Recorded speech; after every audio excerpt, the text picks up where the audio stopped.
या सोबतच वेगवेगळे मुद्दे आहेत. म्हणजे भारतामध्ये आता विस्तार होत असताना एआयचा वापर करू असं सुद्धा म्हटलेले आहेत निर्मला सीतारामन. यासोबतच शेतकऱ्यांसाठी भारत विस्तार एआय टूल अशा पद्धतीची घोषणा जी आहे तर ती सुद्धा त्यांनी केलेली आहे. कापूस उद्योगासाठी मोठी घोषणा आहे आणि त्या बाजूचं मोठं अर्थकारण हे कापसावरती अवलंबून आहे आणि त्या दृष्टीने आता 5 घटक असलेला 5 कलमी वस्त्रोद्योग कार्यक्रम जो आहे तो त्यांनी जाहीर केलेला आहे.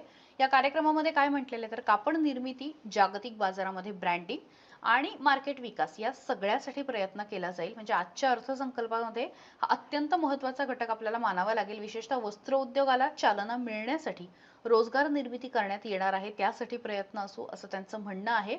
आणि यातला पहिला घटक असणार आहे राष्ट्रीय कापड योजना.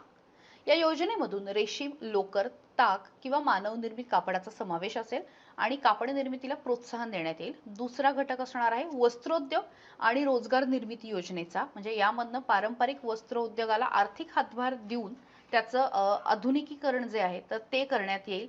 मग त्याच्यामध्ये प्रमाणपत्र केंद्रांची स्थापना सुद्धा करण्यात येईल. तिसरा घटक असणार आहे राष्ट्रीय हातमाग आणि हस्तकला कार्यक्रम.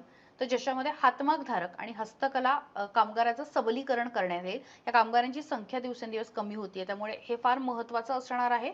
यासोबत यातला चौथा जो घटक असणार आहे तो आहे पर्यावरण पूरक ज्या गोष्टी आहेत तर त्या आता दिल्या जाणार आहेत. पर्यावरणाला हानी न पोहोचवता कापड निर्मिती उद्योगाचा विकास करण्यात येईल. आणि पाचवा जो घटक आहे तो आहे महात्मा गांधी ग्रामस्वराज खादी आणि हातमाग सशक्तीकरण योजना, ज्यामध्ये खादी, हस्तकला आणि हातमाग उद्योगाला चालना देण्यात येईल.